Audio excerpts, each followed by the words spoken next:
Rabbi Rami Shapiro, who might have written many of the prayers and poems in your Siddur at Beth Emet, was a friend of Sukkot Shalom, and I have loved Rami Shapiro's writings forever. And I happened to somehow, this was 10 years ago, right after the publication of my first book, which was called Slowing Time. I was on a radio show with Rami because back in the day, there were no podcasts. So of course it was a radio show. There were like rotary telephones and radio shows. Imagine that.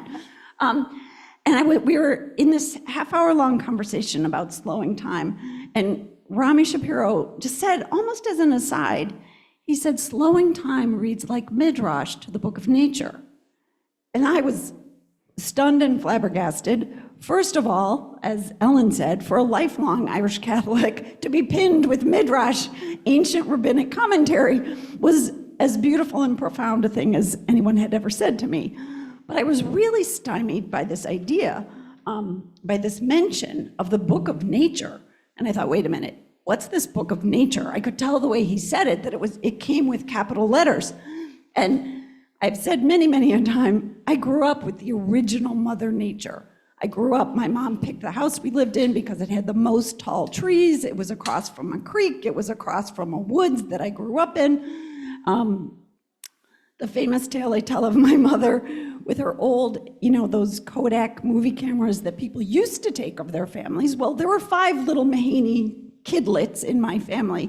And my mom would be taking some random once-a-year movie of us, and a scarlet tanager would flit by, or an indigo bunting would flit by, and there went the 5 little kidlets, and there was the star attraction. So I thought, wait a minute, how could I have grown up with the original Mother of Nature, have spent my whole life in the woods and reading and everything, and never have heard of this book of nature? So I did what every curious person in the 21st century does. I got off the phone and I Googled book of nature. And sure enough, it was a thing. And I went down one of the first of an infinite amount of rabbit holes in which I just kept reading and reading and reading. And I found that from every world religion, from every sage and seer, from the beginning of time, people have been seeing the cosmos as a place of intersection with the divine, with that ineffable presence I call God. And as a deeply ecumenical soul, my whole life, I was like in 8th grade asking friends to please do seders because I wanted to go see us. I just have always loved any path toward the sacred. So I just found the Book of Nature an incredible idea, one especially fitting for these times in which words divide us and break us into all these balkanized groups. And so the wordlessness of the sacred text, of seeing creation, not just as a pretty thing, but as a sacred text to engage with, to read in the way, we study Torah. We spend, years and years and years parsing syllables and characters. And, the monks have a centuries-long tradition of Lectio Divina in which they're poring over sacred text, engaging with it, allowing its questions to come to the fore, drawing forth epiphanies and wisdoms. And so that's the way I approach all of creation. So that's how the Book of Nature came to be. Love it. Thank you for that. We're going to get more to some of the other things you're talking about in just a minute. But I want to quote to you and for everyone else. I think this will show some of Barbara's reluctant poetry. She just will not accept poet as a title. It's beyond me, but okay. Can we clarify? I adore poetry. I just am reluctant to call myself a poet. I'm a student of poetry. You can call yourself whatever you want. Okay, thank you. Thank you, Ellen. Put simply, Barbara writes on page 2, God, this is a definition, Barbara's translation, I'd say summary definition of what the Book of Nature is. God had infused the natural world with symbol and meaning, and if only we read what's there in the trees and the storms and the stars and the hives, we might more fully comprehend the Creator, not unlike pondering a parable, unpuzzling a proverb. Love that alliteration. Thank you. Can't help myself, just beautiful. And then I want to just ease us into bring in Jewish ritual a little bit more. You touched on that a moment ago, and I want to ease on that, and then I'm going to have you do a little reading. Okay. Okay. And so, but the other quote that I want to quote you to yourself is on page 4, in which she talks about, this is in the opening pages, about how much of nature already is in Jewish ritual, which of course we all love to hear about. And you say the prayers, so many punctuated with celestial reference, morning star and new moon, or the earthly, the flocks and the fields, the birds of the air, the lily among the thorns, even the mitzvot, or commands how to bow to creation. At the first harvest festival of Sukkot, you're to leave open the roof of your sukkah so you can count the stars in heaven. I didn't know that. I love that. That was something you taught me. Did anyone here know that, just out of curiosity? So you could count the stars in heaven? Oh, that one got beyond that. I missed that one. Okay, here we go. You're always, can always learn. On Shabbat, you're to light the Sabbath candles 18 minutes before the western horizon swallows the sun. That one I knew. And according to Jewish law, Shabbat doesn't draw to a close until 3 medium-sized stars appear in the inky twilight of Saturday's dusk. Beautiful. Oh my God. Beautiful. It's beautiful Any because thoughts it's on- Judaism. It's beautiful.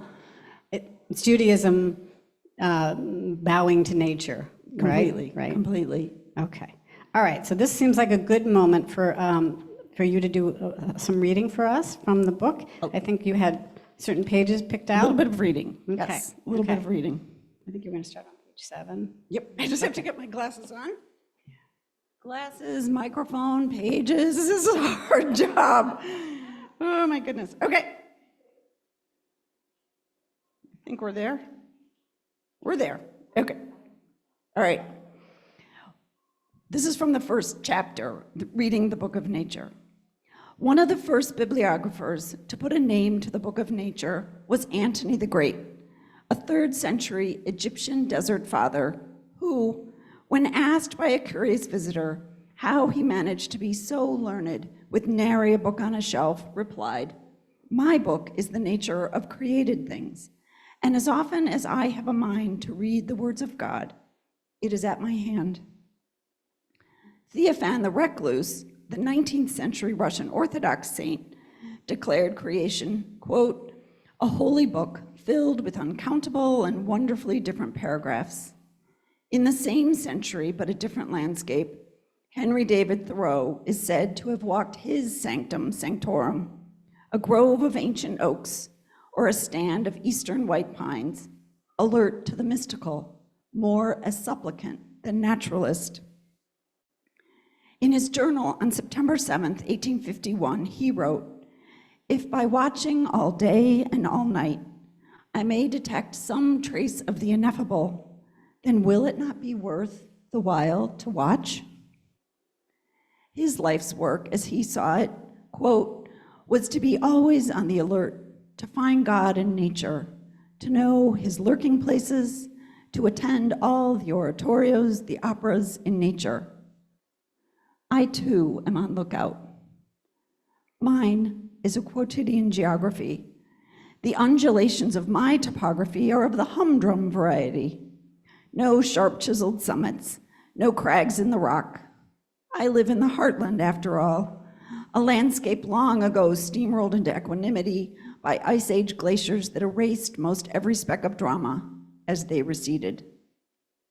Nowadays, the nearest flowing current to my old shingled house is a canal carved out of the prairie, one charged with curbing the flow of Dreck into the lake, the great Lake Michigan, the one neighborhood landmark worthy of capital letters. I pay attention to capital letters, apparently. the one whose roar I can pick out if I train my ears keenly amid the howlings of incoming wind or winter storm. The woods I call my own are habitat to the homeliest of flocks, ones most often cloaked in iterations of drab: chickadee, nuthatch, sparrow, siskin. We startle to any dab of color: blue jay, red-headed flicker, the perennial cardinal. Word travels fast if the barn owls swoop in. Sightings spread with ferocity. We are a people of dialed down expectation. And yet, I am attuned and on high alert to the filigree and bedazzlement of the author of it all, the one who paints the dawn in tourmaline streaks and salts the night sky in chalky, sometimes brilliant flecks, the one who thought to quench the thirst of the migrating butterfly with mists of fog, and remembered that baby birds might do well to memorize the star-stitched tracings far, far above the nursery that is the nest. Mine is the god of sunrise and nightfall, the breath behind birdsong and breeze in the oaks. Mine is the god of 1,000 voices, 1,000 lights, and gazillions of colors. Whether I notice or not, mine is the god who never hits pause when it comes to creation, inventing, reinventing, tweaking, editing, starting from scratch all over again, day after day after heavenly day. In the opening passages of French Jesuit paleontologist Pierre Teilhard de Chardin's The Divine Milieu, his 1957 text for the waverers, those caught at faith's threshold, not in or not out, he wrote, "By means of all created things, without exception, the divine assails us, penetrates us, and molds us." His words, apt for the atomic age, are apt for this moment, the digital age as well. We imagine creation as distant and inaccessible, Teilhard argued back then, as the threat of nuclear ash still hung in the air. Whereas in fact, he wrote, we live steeped in its burning layers. The world, this palpable world which we are wont to treat with boredom and disrespect, is in truth a holy place, and we do not know it. His words are as true today as in the mid-20th century, when Hiroshima and the Holocaust shrouded the planet in apocalyptic vision, draped the beautiful and the blessed under light-blocking cloth. Ours now is a world lit up in digital glare. We stare into our phones instead of the stars, glued to our screens instead of the world in all its real-time rumblings and respirations. And the loss is, it's an ecology of loss. We're too often blind to creation. And the losses I worry about aren't only the ones tabulated by climatologists, counted in species decline and extinctions, waters rising and ice caps melting. The losses I tally are just as profound, yet outside the bounds of the measurable.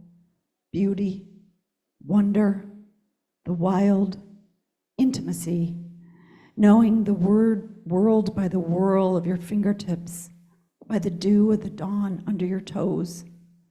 Most of all, there's a slipping away of a palpable sense of the sacred. It needn't be. It shouldn't be.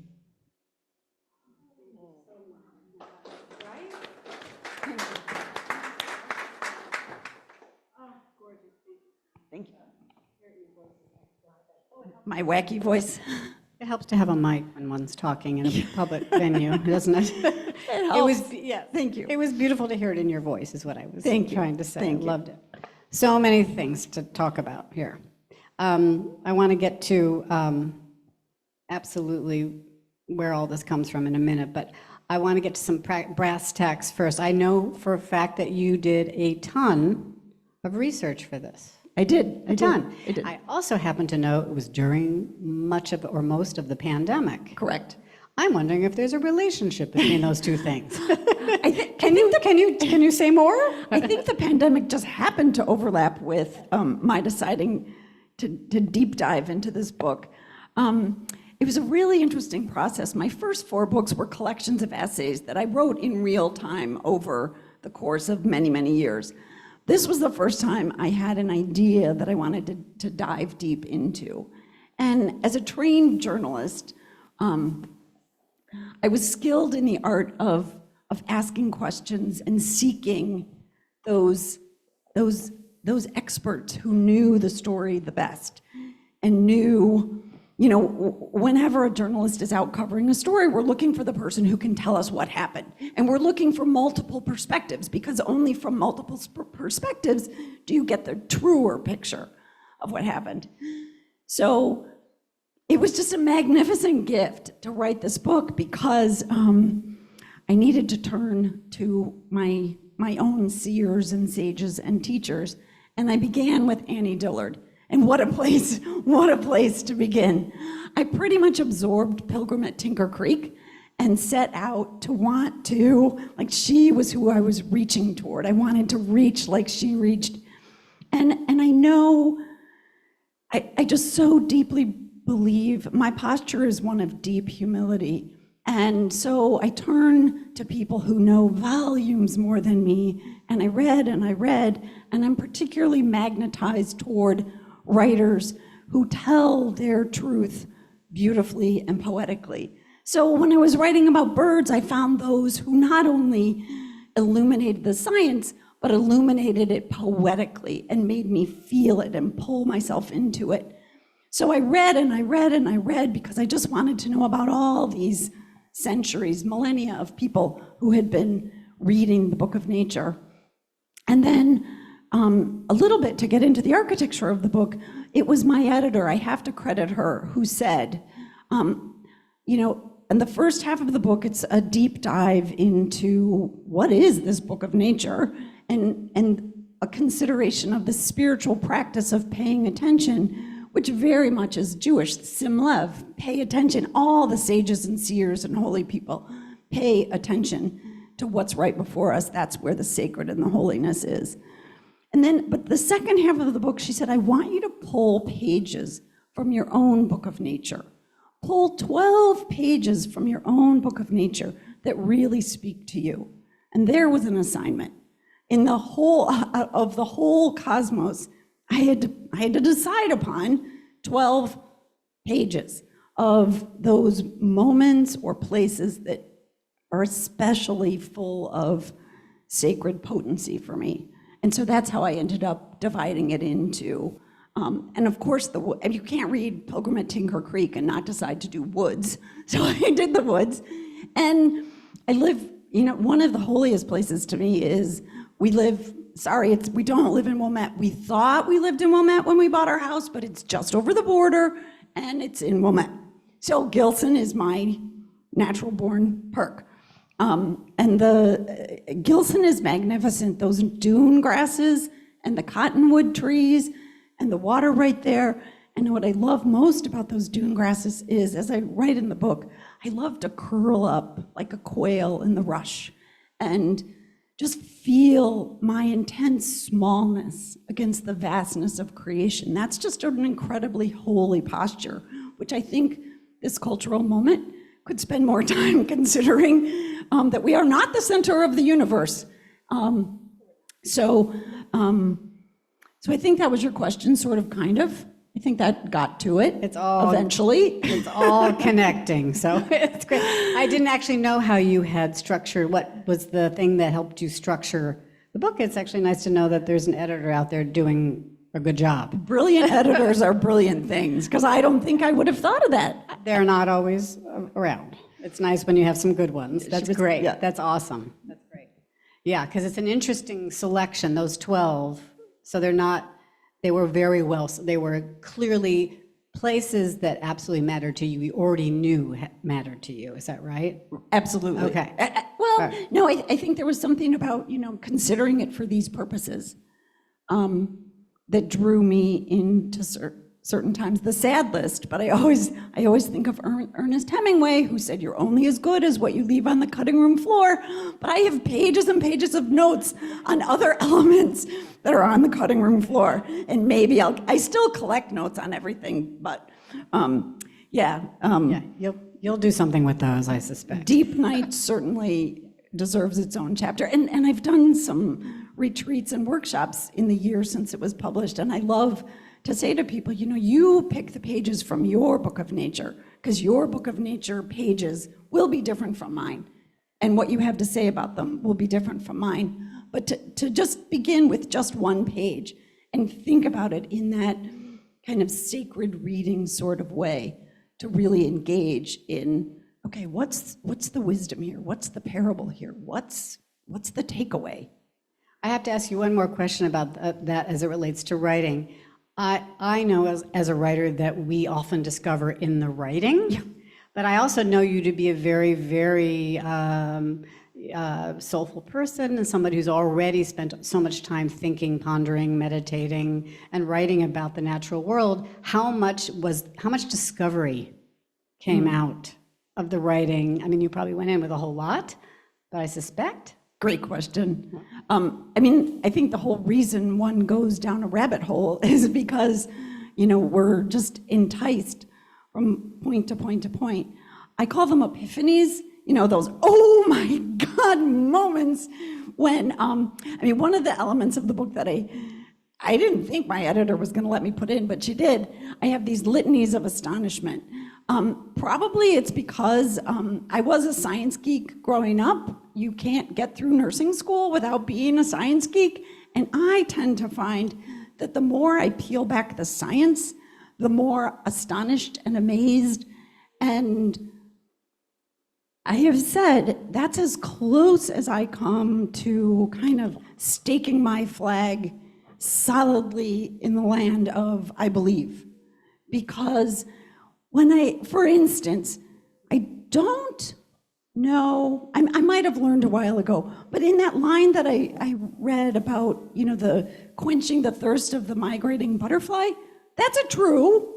I'm not making that up. That's not just poetry.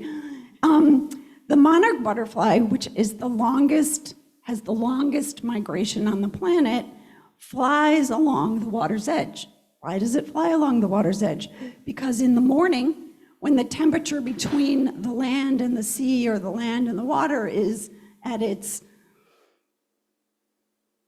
dew point, the fogs and the mists that rise, the little butterfly, I just love that image. The little butterfly flying through the mist is like drinking, so that butterflies don't have to stop.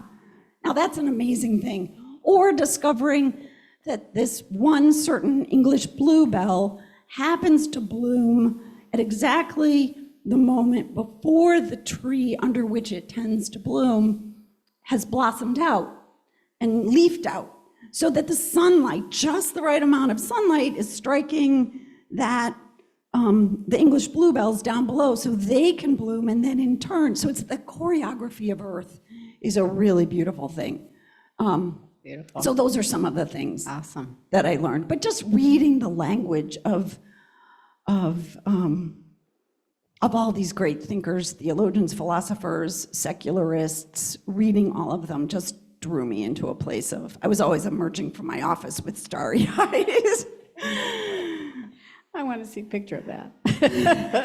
Any surprises or confirmations around your own faith, which I know already is quite strong, but maybe a surprise, a little twist, a little aha around your own faith, or was it maybe just more of a strengthening? Just a deepening and a deepening and a deepening, and really,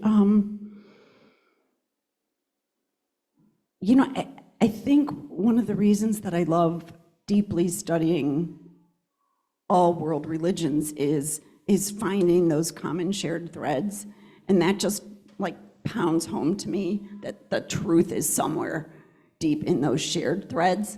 And so I think that was an especially kind of deepening and strengthening sort of place, and I'm only beginning to learn.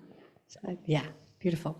All right, I'm going to take us a little bit of a different direction. Many of us here are reading a book called A Letter in the Scroll. This is something that is synagogue-wide. How many here are reading it currently or in book groups? Okay, a lot of us. And for those of you who are not reading it, I'll just say this. The focus is very much about, it's about a lot of things, right? And some of us maybe like the book more than others. We've certainly learned. Some of us are facilitators here. But one of the main messages of the book is around words on a page, and liturgy, and text, and words. And I would love you to speak to this, because of course your book is so much about not words. And you have I want to read, I'm going to quote you to yourself now again, and we can jump off from this, okay? I made this with tiny little text, didn't I? Not smart, Ellen. Glasses are necessary to read my 8-point text. Oh, goodness. It's an extravagance, Barbara writes on page 10. Indeed, a fiery one, pressed into the pages of the book of nature, the ancient theology that insists that God's first revelation was spelled out in the alphabet letters of every leaf, on every tree, in the sound and silence of every trill of bird song, from the tiniest of caterpillars to the dome of heaven arced across the star-threaded sky. While it's been argued that the wonders of creation cannot be adequately expressed in ink on paper, quote, letters cannot contain it, letters cannot comprehend it, maintained a 9th century Welsh poem, Thomas Aquinas, 4 centuries later, astutely seized the metaphor. Sacred writings are bound in 2 volumes, that of creation and that of Holy Scripture. So I wonder if you could speak to the combo platter. The combo platter. That is reading the world through nature and image, and the one on the page. We talked about this a little bit prior. Right. But how those things work together. I mean, eventually... It's on our minds, you know. Right? Eventually there was actually a theology called the 2-book theology, in which very much, like medieval Christians certainly weren't about to give up their Gospels and their Bibles, and I'm not in any way, shape, or form espousing throwing any of that out. But there's a deepening, a tandem understanding in reading holy text, whatever the holy text is, alongside. I think that the 2 point toward each other and amplify each other. The part of that idea that you just brought up that I most especially love is this notion that's just so true to me. In the millennia, until Gutenberg invented his press, which was in the 1600s, and before the monks in abbeys were inscribing text or the scrolls were inscribing Torah, I believe that ours was a God who wasn't going to wait for printing presses or for bound volumes or for ink to hit the page.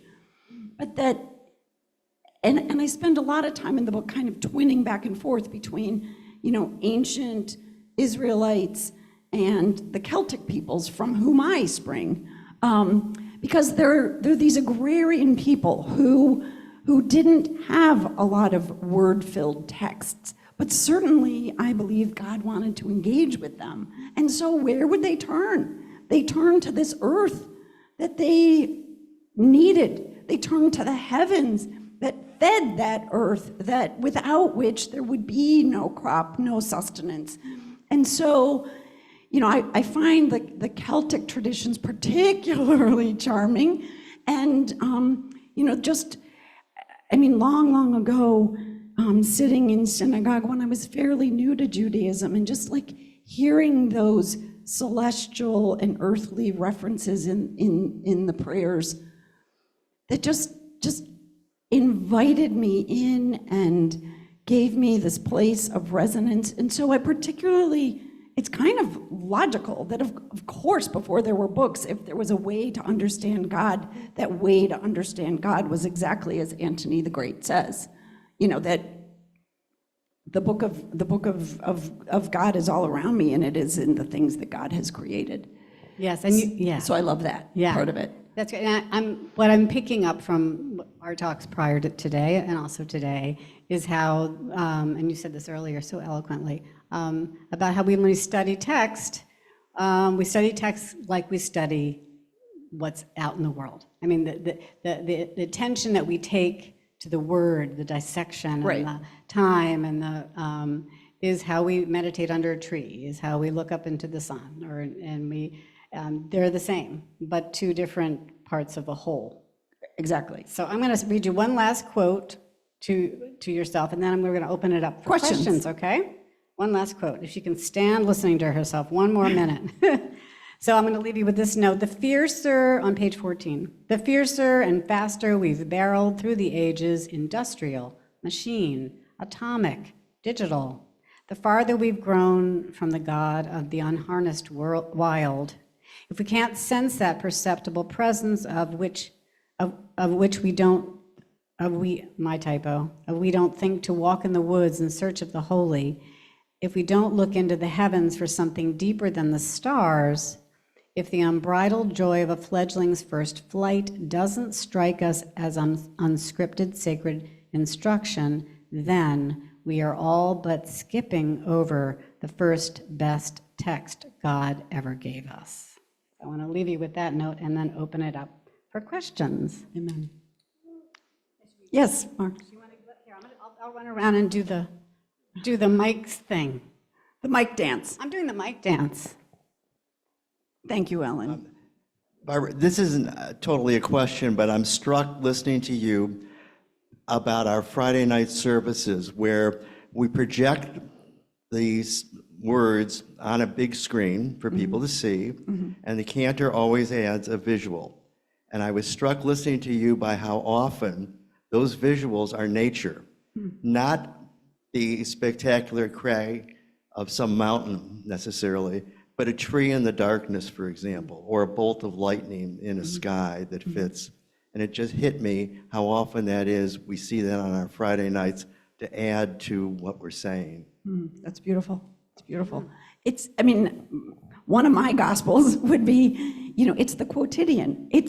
You can live in a building with a fire escape. And if you can sit out on that fire escape and watch the clouds or go out there at night or, watch the waxing and the waning of the moon, it's just all right there. We don't need the drama. Originally, my editor had said, well, maybe you can travel to deserts and mountains and And I was like, no, I'm going out my back door because it's there. It's right there.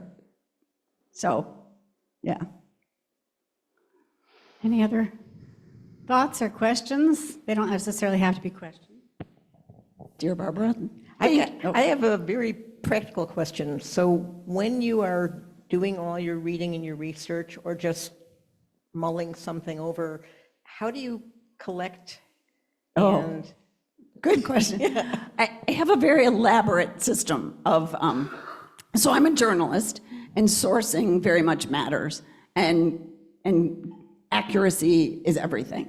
So it was kind of a crazy process, but it was the pandemic, so why not? I would read a book, and I have to buy the books that I read because I'm a mad marginalianist.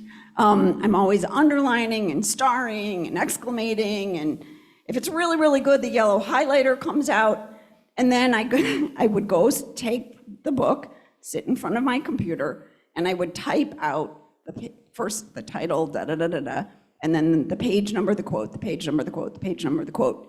And then I would have cataloged each of the 200 books that I read, and then I read through those cataloged lists, and I would divide them into categories. So anything related to clouds went with the cloud page, blah, blah, blah, blah. Then I would pick up, for instance, the cloud page, chapter, and I would read through, and I would highlight the best of the best. So for me, there's a lot of distilling that goes on, and I'm happy to do the work so that you can have the beauty. And you know, what ended up on the page is like the most beautiful, the most stirring, the most profound of the quotes that I found from all these people. And that's why, again, because it became such an exercise in reading to me, at the end of the book, I have this, the bookshelf of wonder, in which, so for about 10 years after I left the Tribune, I wrote a column for the book section of the Tribune. Remember when the Tribune had a books column, a book section? And it was called Books for the Soul. And I just loved like reading all these, and my definition of books for the soul was really a wide definition: poetry, children's books, theology, you name it. So I loved writing like little thumbnail reviews of books. And I love the idea of sitting next to a dear friend saying, this is the book I want you to read. If you want to read a beautiful book about words, read this book. So, I mean, my editor was kind of kooky, but bless her. she let that go in too. They just kept letting all these ideas in. So, but one chapter did end up on the cutting room floor, a chapter about the spiritual practice of stillness and silence, which they said, oh, don't worry, it'll run as a chapter somewhere. Well, it hasn't done that yet. Your next book, perhaps? Yeah, I don't know. But the process of reading and calling and writing really is at the core of this book, and it's a wonderful thing for people who care about any of these subjects to be able to pick it up and just begin their own rabbit hole. So, thank you. That's a bumper sticker. Begin your own rabbit hole. Love it.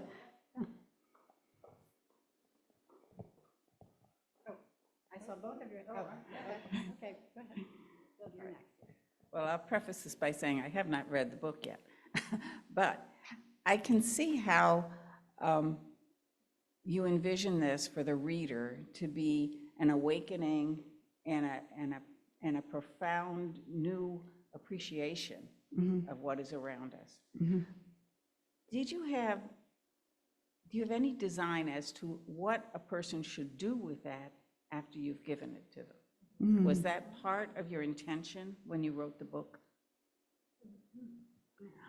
Great question. It was a beautiful question. If there is intention, I intentionally structured the book so that it wasn't a climate crisis book.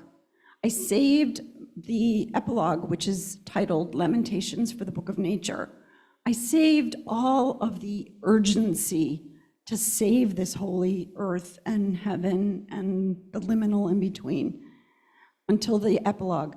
Because my idea was, first and most, I want readers to see that creation isn't just a pretty backdrop to our lives, but that there's something theologically stirring in there, and it's accessible to those of us who are willing to slow down, plop down on a log, and pay attention. And if you come to understand that nature isn't just beautiful, but that it's sacred, and it's a channel between us and the divine, then comes the urgency to save it. Because we're not just poisoning seas, we're poisoning this holy, holy earth that has sustained us, has fed us, has inspired us for all these millennia. And so I think that my biggest hope would be that if this idea connects with you, if you're awakened to this notion that there's something sacred stirring, then you kind of live forever inside sacred text, and you live forever with those kind of ineffable brushes of something just touched me, something big, something holy, just an awakening to the holiness. And in that, I think we just become deeper, holier versions of ourselves. And that's more than enough to ask for. Beautiful. Thank you. Thank you, Barbara. That's beautiful. Hi, Hi. this is actually just kind of a personal curiosity question, but I think your book and how you've spoken today is all a big form of meditation, but I'm curious whether you practice any specific form of meditation, like transcendental or anything like that. And then I'll tell you why. Okay.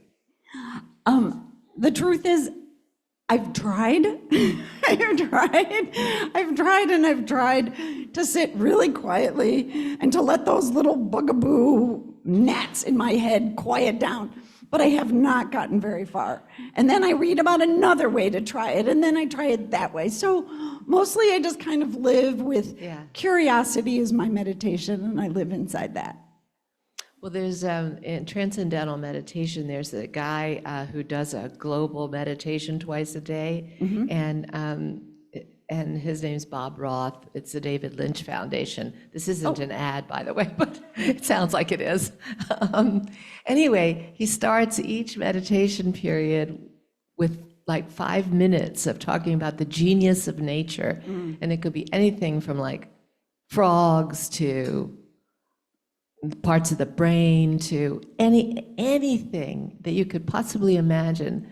And so I was thinking about that as you were talking, the magnitude of just life. So The anyway. holiness of frogs. I think I will check that out. I mean, maybe, that would maybe draw me in, and then once I'm in. It's really easy to do. You don't have to get rid of the bugaboos. So it's, how do I find it? David Lynch The Foundation? David Lynch Foundation. And then it's- Transcendental Meditation. There's somebody in Evanston who teaches it.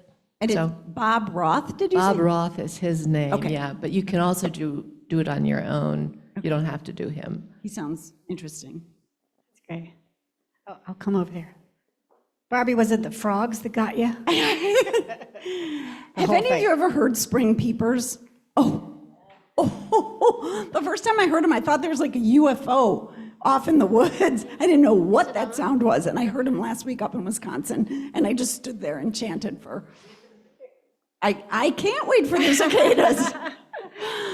Yes. Hi, Barbara. So your book kind of was perched on my lap for most of the winter. Thank And you. it was kind of my morning meditation with my coffee. So it was kind of a beautiful way to get through winter. But I wanted to, this is a writer's question. So when I think of the way you wove this all together, all these beautiful words that were excerpts from other writers' works, I just wondered, like, how as a writer you were sort of challenged. I kind of felt like you were the river flowing through all these words.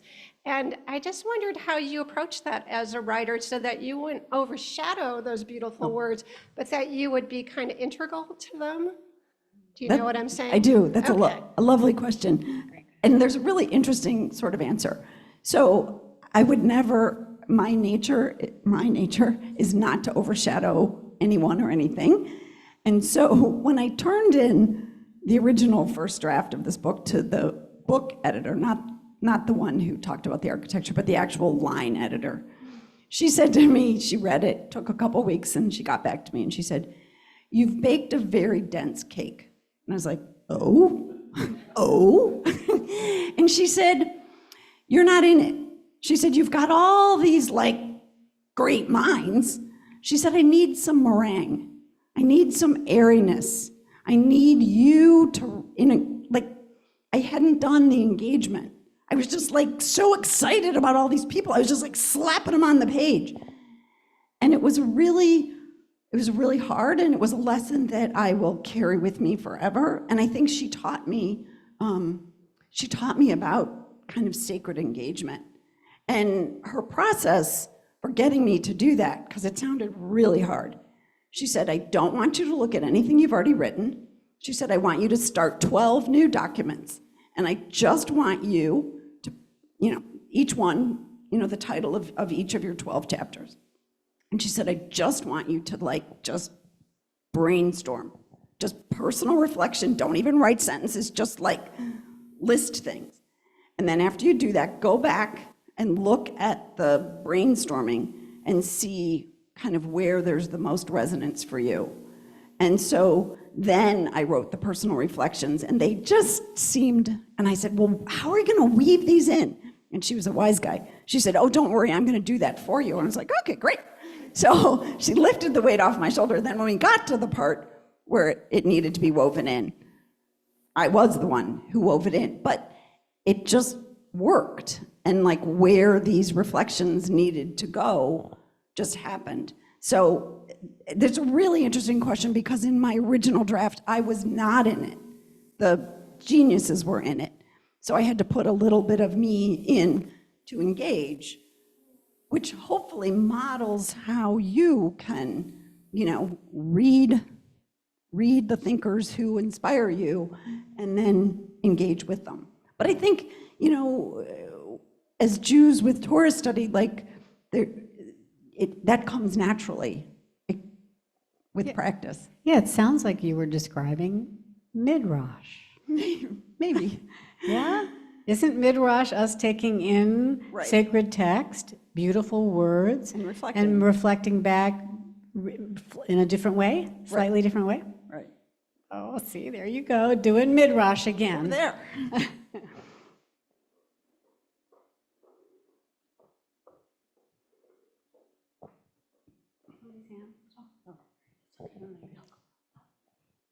I want to thank that editor, by the way, because your voice was so important in the work. And Thank you.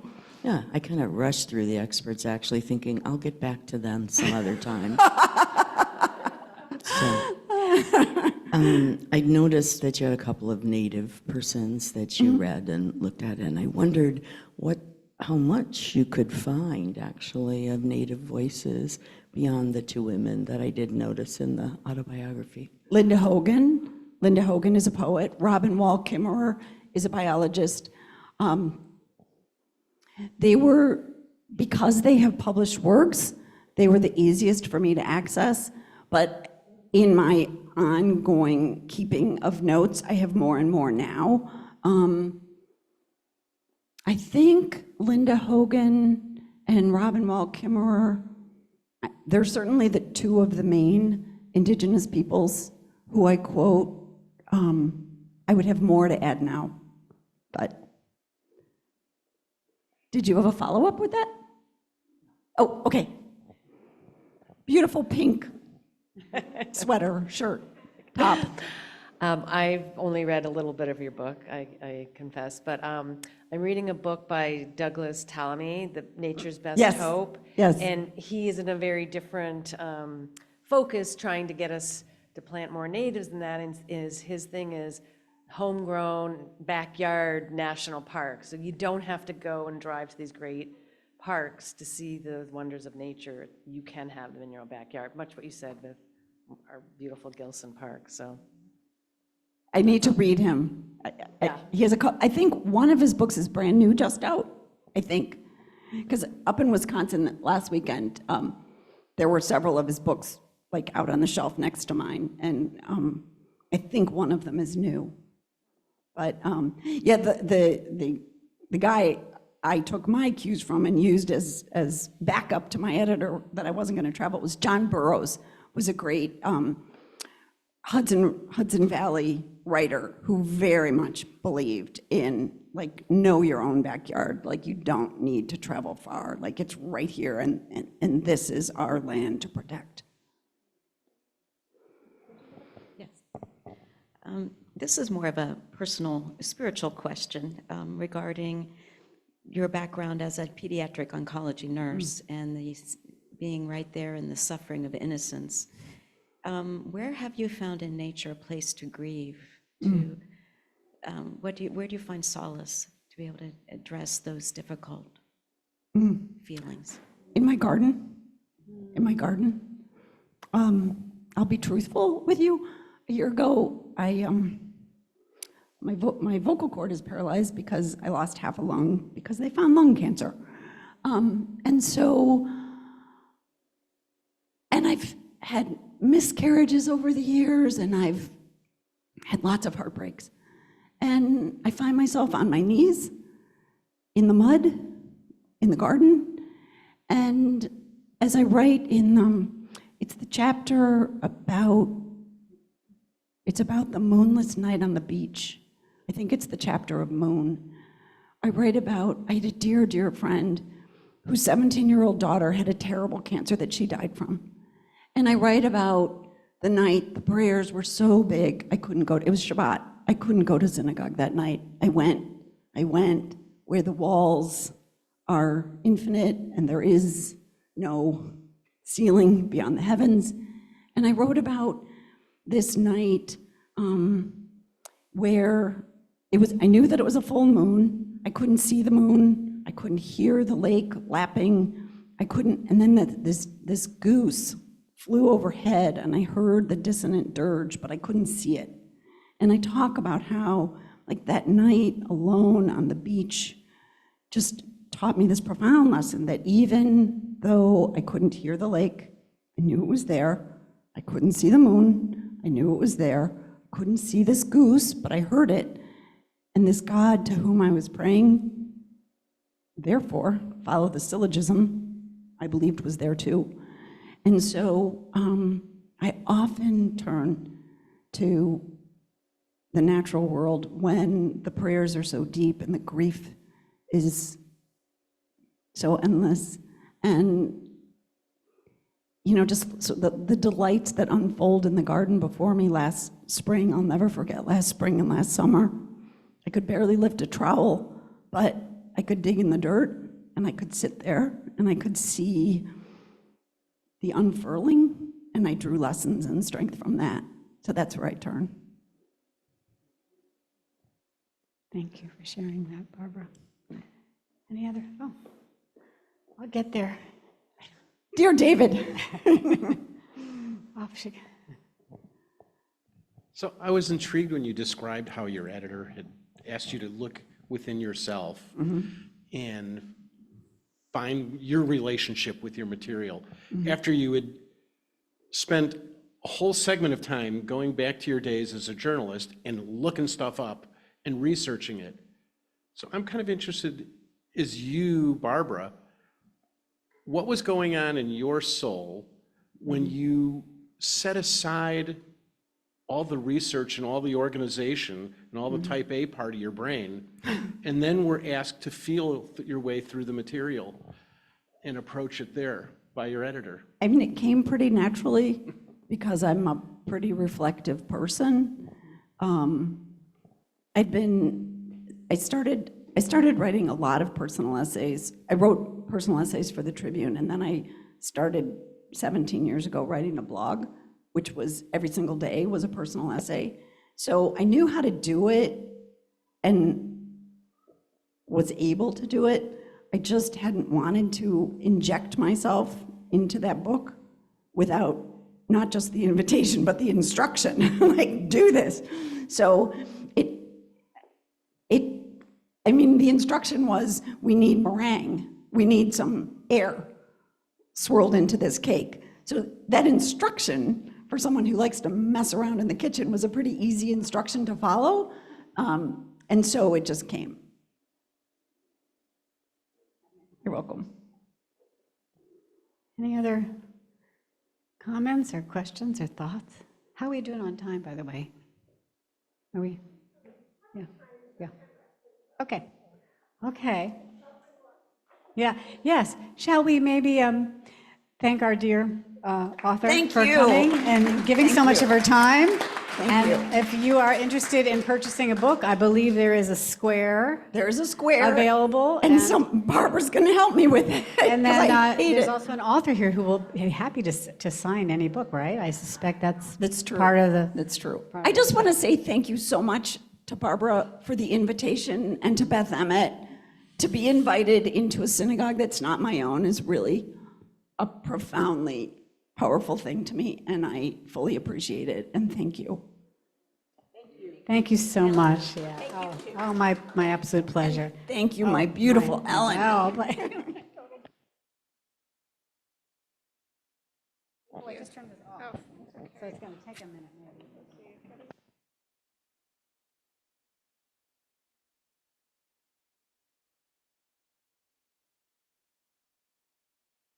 all the way.